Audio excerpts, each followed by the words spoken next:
Bonjour tout le monde, installez-vous.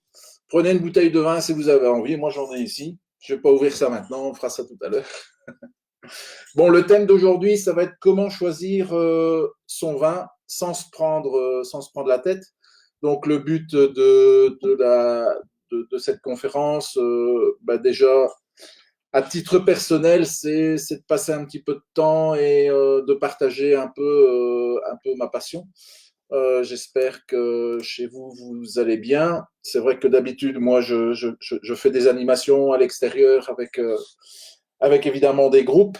Je donne cours d'œnologie aussi. Hier, j'ai donné cours par vidéoconférence. Bon, ben, c'est déjà bien, mais il manque quand même le contact humain qui est quand même fort important, surtout dans le monde du vin et de la dégustation. Et en plus, le Facebook Live d'aujourd'hui, ou en tout cas de ce qu'on fait, c'est pas. Il manque aussi l'interactivité. On ne voit pas non plus les gens.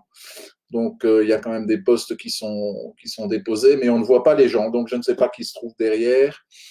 Ça, c'est ce qui manque un petit peu au niveau de la palpation, en tout cas, pour partager un petit peu tout ça. Donc, je suis face à mon écran, face au vide. Mais voilà, c'est comme ça, on n'a pas d'autre solution pour le moment.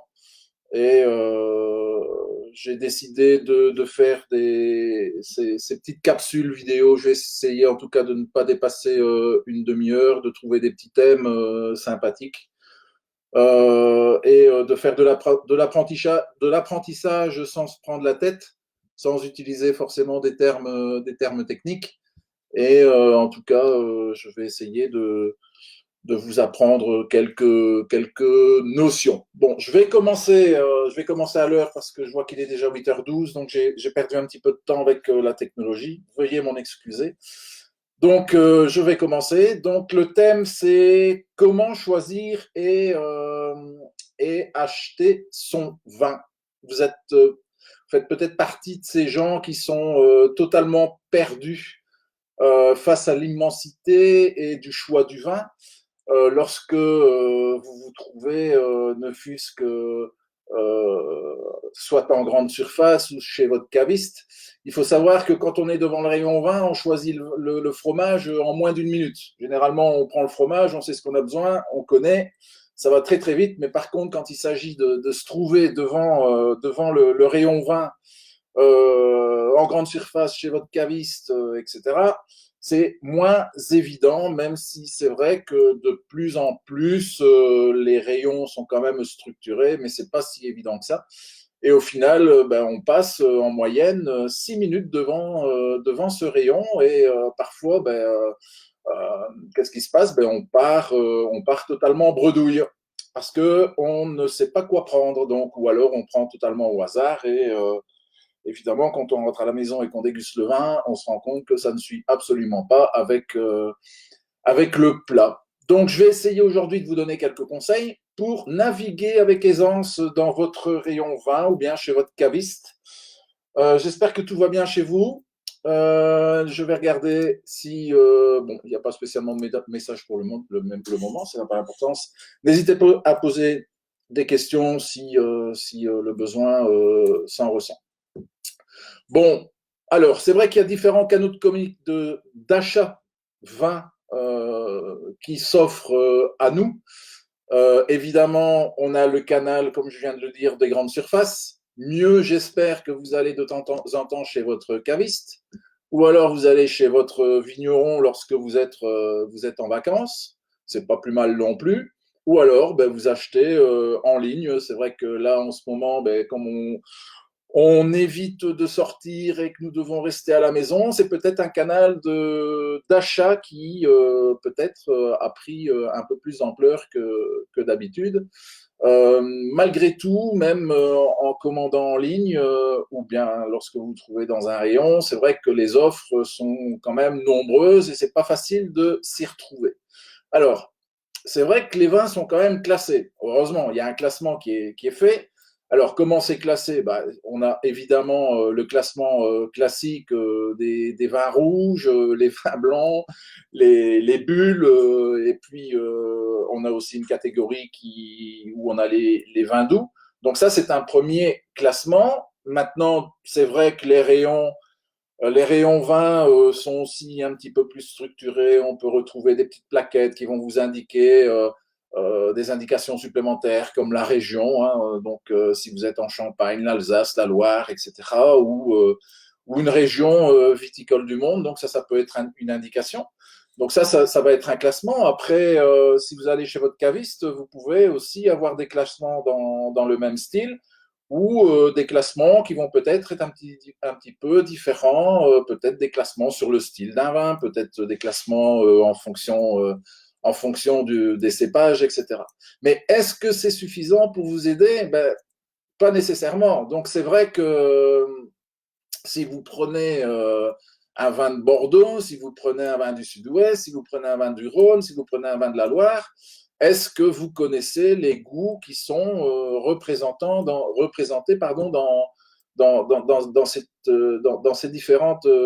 ces différentes régions? Donc, pour s'y retrouver, c'est vrai que la première chose, de toute façon, c'est goûter le vin, goûter le vin, goûter le vin. Donc ça, c'est quelque chose qui est quand même très intéressant. Et à force de goûter, vous allez voir que votre palais va commencer à s'affirmer, puis vous allez déjà apprendre le goût personnel, en fonction du goût, vous allez pouvoir choisir votre vin, mais c'est évidemment pas suffisant. Alors, une première aide, je dirais, pour choisir son vin, c'est lire une étiquette. Bon, je ne sais pas si c'est le bon choix ici de cette bouteille. On est dans la vallée du Rhône. Qu'est-ce qu'on peut retrouver comme indication intéressante? Bon, par exemple, une indication, s'il est indiqué grand vin sur une bouteille, est-ce que c'est pertinent? Je ne pense pas que c'est pertinent d'avoir une indication grand vin sur la bouteille. Par contre, si vous voyez AOP, donc appellation d'origine protégée, si vous voyez IGP, si vous voyez à la limite vin de France, ça, je dois dire que c'est une indication qui est quand même très intéressante. Donc, le vin va vous donner, en tout cas, l'information de l'appellation d'origine protégée, d'IGP ou vin de France, ça va vous donner une indication qui est quand même pertinente. Une appellation d'origine protégée, ça vous garantit d'avoir un vin qui se trouve dans un terroir bien délimité. Et en fait, ça fait partie d'un cahier des charges. Donc, le vigneron doit respecter ce cahier des charges. Ce cahier des charges, pour une appellation d'origine protégée, ben, ça tient compte des traditions, de l'emplacement de la culture, des cépages utilisés. Donc, il va devoir utiliser les cépages qui se trouvent dans le cahier des charges. Il va y avoir des rendements qui seront aussi imposés, le degré d'alcool, les techniques de vinification. Donc, on est quand même dans un cadre strict et donc c'est quand même un gage de qualité, oui, mais en tout cas, on entre quand même dans un système où il y a une réglementation et donc le vigneron doit respecter cette réglementation. Ensuite, donc appellation d'origine protégée, je peux avoir indication géographique protégée. Donc là, le cahier des charges va être un petit peu plus large que l'appellation d'origine protégée. Donc, le cahier des charges sera moins restrictif que l'appellation d'origine protégée. Par exemple, la zone géographique va être beaucoup plus large qu'une appellation d'origine protégée. Je vais me retrouver dans une région bien définie. Donc ça peut être une chose. Les méthodes de culture de la vigne qui vont être moins figées. Les cépages aussi, où je vais avoir peut-être un plus grand choix. Donc c'est un peu moins large, mais on est quand même aussi dans un cadre de réglementation et encore une fois, il y a un cahier des charges.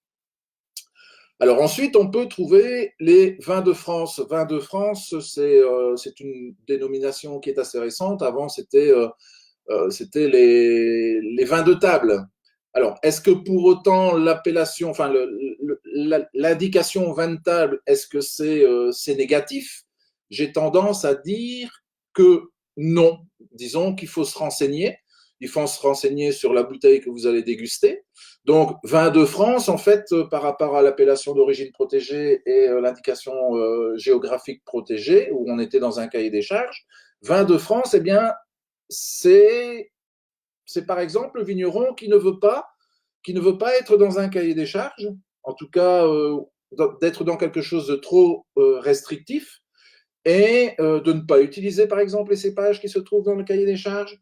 Voilà, parce qu'il a une parcelle, il a envie parfois de s'amuser, de sortir une petite cuvée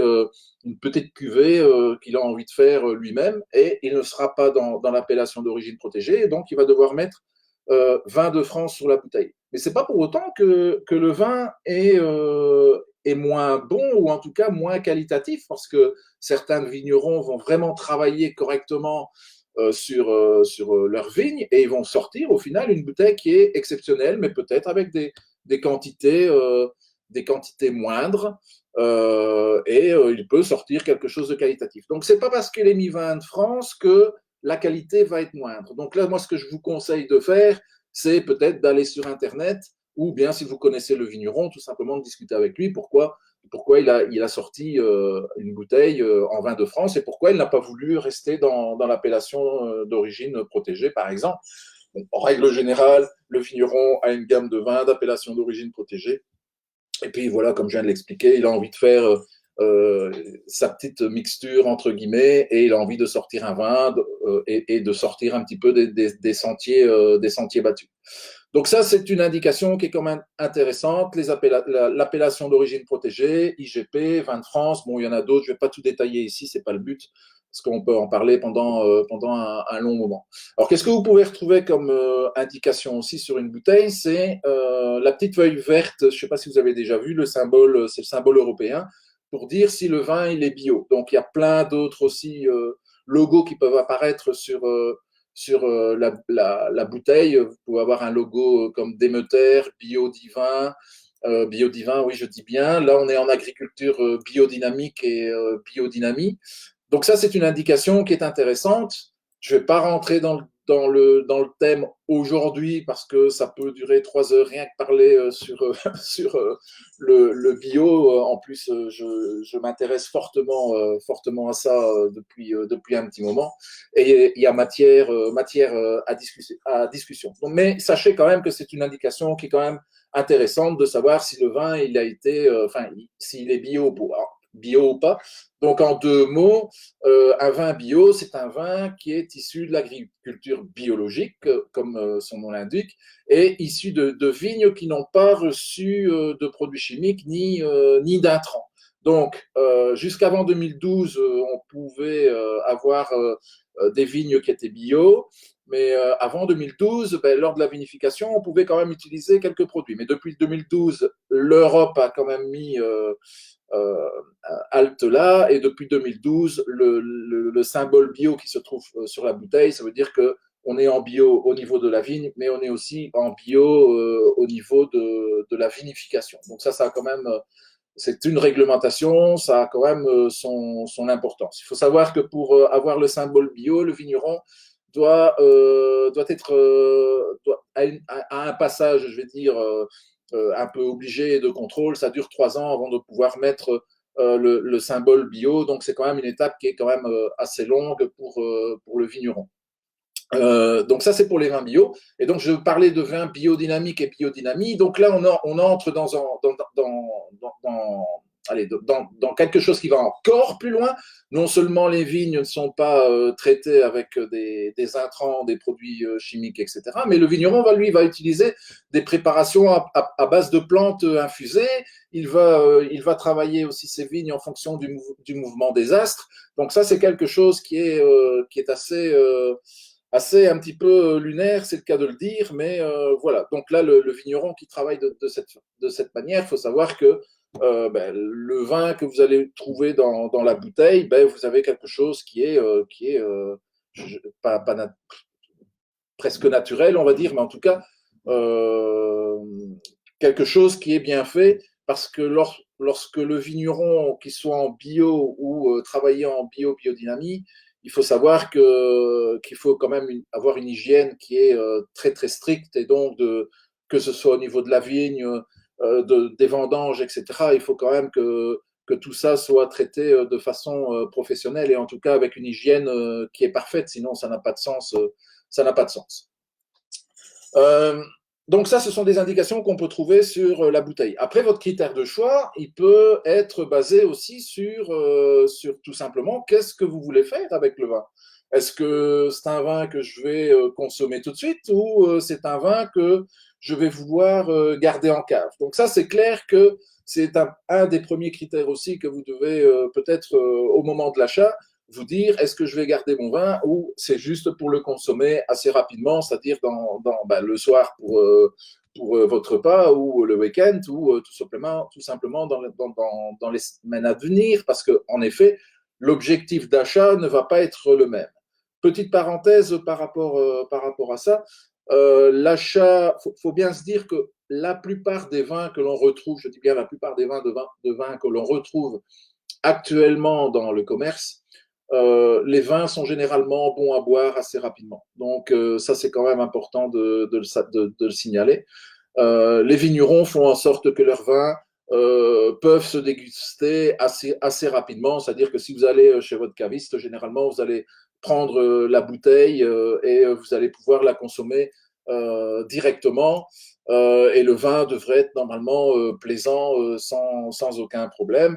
Maintenant, évidemment, il y aura toujours des vins où il sera conseillé de les mettre en cave, ne fût-ce que 2 ans, 3 ans, 4 ans, et voire plus si vous voulez avoir en tout cas une évolution sur le vin, et en tout cas pour que le vin arrive à son équilibre parfait. Mais donc la plupart des vins que vous achetez, ben, les vins sont bons à boire assez rapidement en fait. Donc, premier critère d'achat. Le deuxième critère d'achat, ben, ça va être, j'en ai un petit peu parlé, mais ça va être aussi l'accord mets et vin. Donc, c'est clair que ça, c'est une fois qu'on a la connaissance et que l'on sait ce qu'on veut acheter, de pouvoir acheter un vin en fonction du plat que l'on va déguster, évidemment, ça, c'est vraiment l'idéal. Alors, je dirais que c'est pas évident. C'est pas évident quand on ne s'y connaît pas, enfin, quand on s'y connaît pas, j'aime pas dire ça non plus, quand on n'a pas d'expérience, je dirais, gustative. C'est vrai que l'accord mets vin, ça se travaille. Maintenant, bon, sachez qu'il y a des petits trucs classiques. C'est clair que tout le monde connaît vin blanc avec forcément du poisson. Maintenant, vin blanc, ça peut aussi aller avec tout ce qui est viande blanche aussi. Euh, les vins rouges, on dit vin rouge, vin avec viande rouge, forcément. Alors après, quelques petits trucs par rapport aux accords mets et vins. Déjà, quelque chose qui est facile à retenir, c'est vous êtes en vacances, vous êtes dans une région viticole, vous faites un plat de la région, ben vous cassez pas la tête. Si vous êtes en Alsace, ça sert à rien d'aller chercher un vin de la vallée du Rhône ou un Bordeaux. Restez en Alsace et prenez un vin d'Alsace, et généralement vous pouvez pas vous tromper entre l'accord mets et vin. Pareil, si vous êtes dans le sud-ouest, vous prenez un cassoulet et vous prenez le vin du sud-ouest, et vous n'allez pas faire de faute, j'allais dire de faute de frappe, mais de faute de dégustation. Je pense que ça, c'est une règle que l'on peut respecter.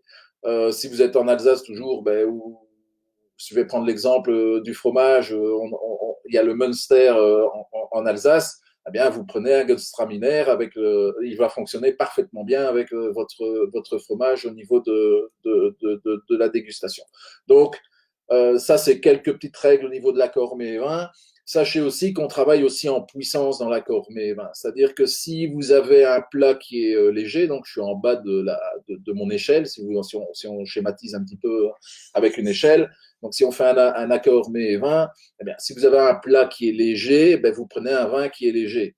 Au fur et à mesure que vous allez monter sur votre échelle et que votre plat monte en intensité, eh bien, vous montez aussi en intensité avec vos vins.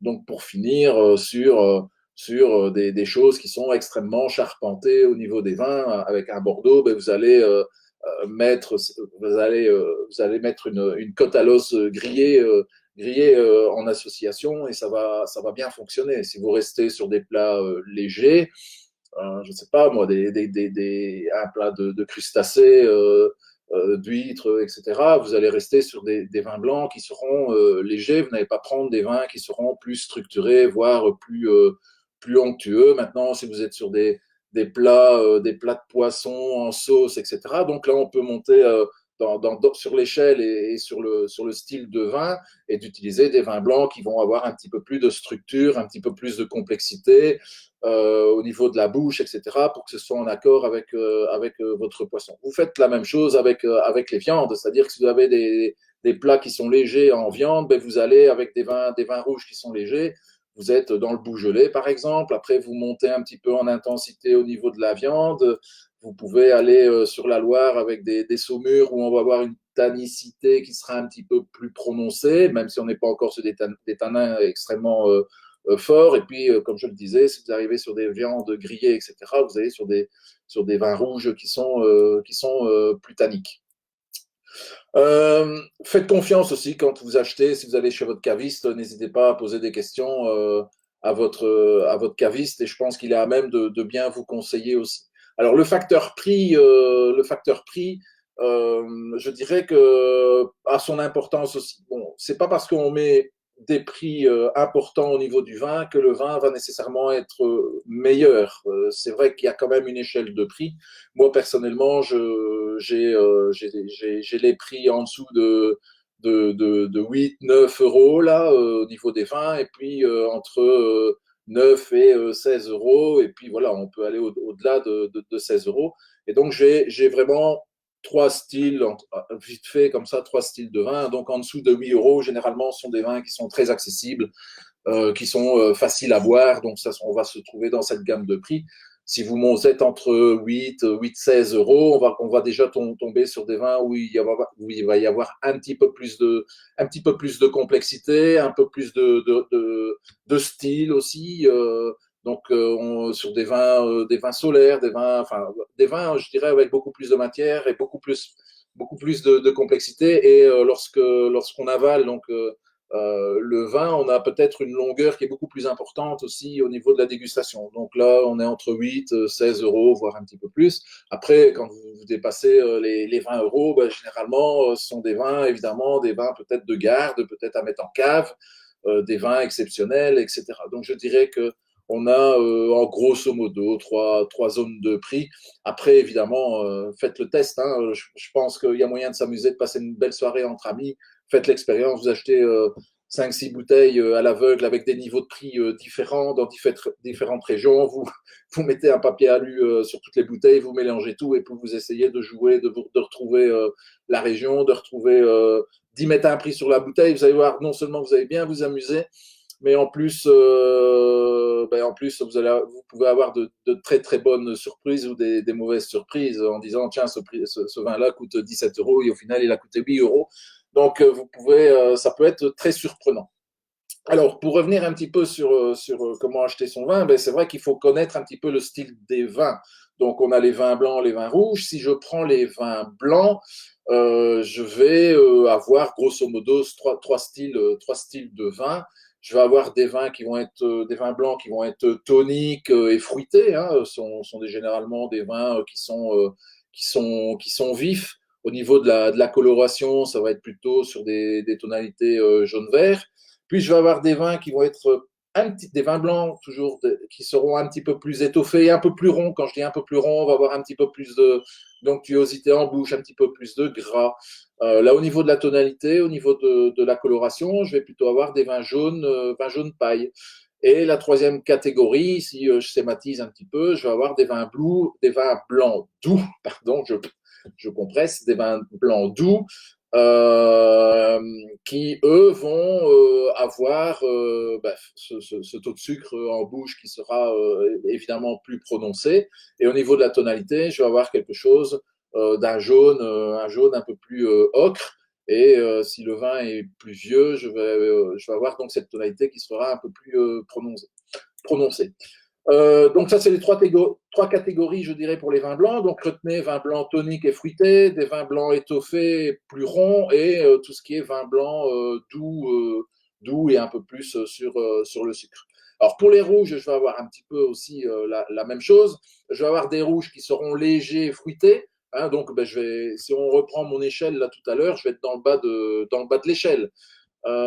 Ensuite, je vais avoir des vins rouges qui seront un peu plus puissants, un peu plus charpentés, des vins qui seront à la limite solaires. Donc là, on va se trouver par exemple dans la vallée du Rhône. Et puis, je vais avoir une troisième catégorie où je vais avoir vraiment les vins qui seront très charpentés, style un petit peu Bordeaux, où je vais avoir une présence tannique un petit peu plus importante. Alors, dans les vins rouges, je vais retrouver aussi, comme dans les vins blancs, ce qu'on appelle les vins doux naturels, donc des vins qui seront aussi, des vins rouges qui seront plus aussi sur la tonalité de sucre.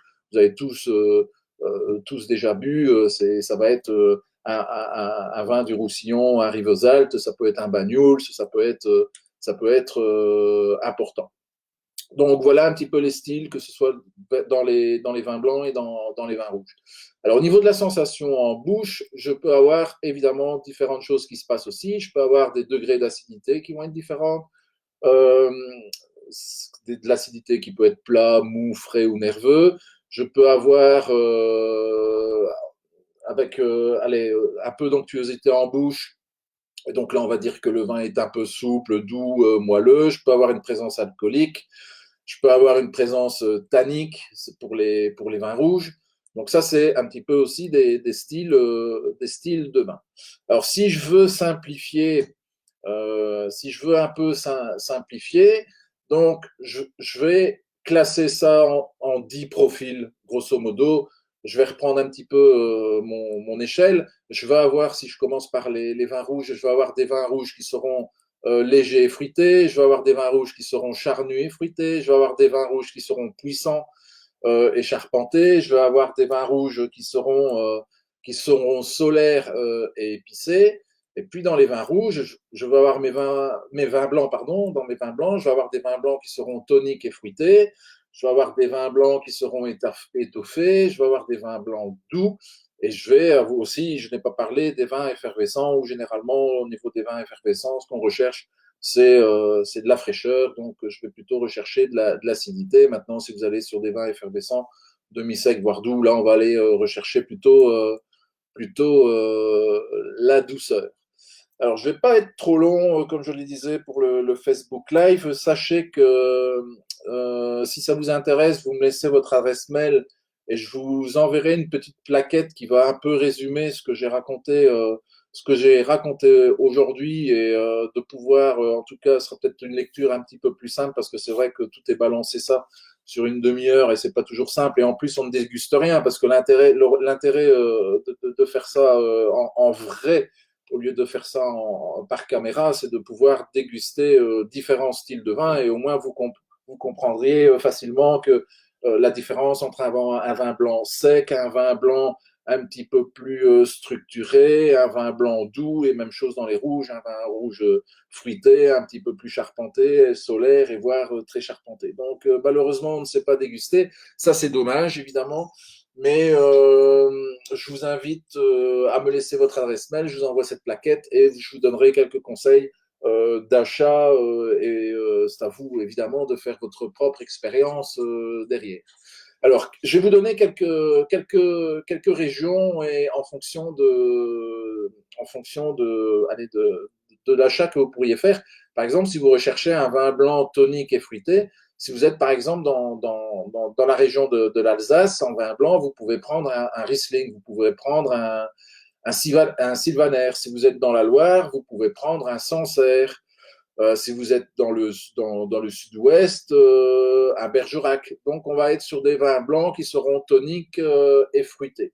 Si vous êtes sur des vins blancs plus étoffés et plus ronds, si je reviens sur l'Alsace, je vais avoir par exemple un Alsace Gewürztraminer, je vais avoir un Pinot Gris. Ce sont des vins qui vont être un petit peu plus ronds. Si vous êtes dans la Bourgogne, vous allez être sur Meursault, un Chassagne Montrachet, dans le Mâconnais, un Mâcon Vergisson, par exemple.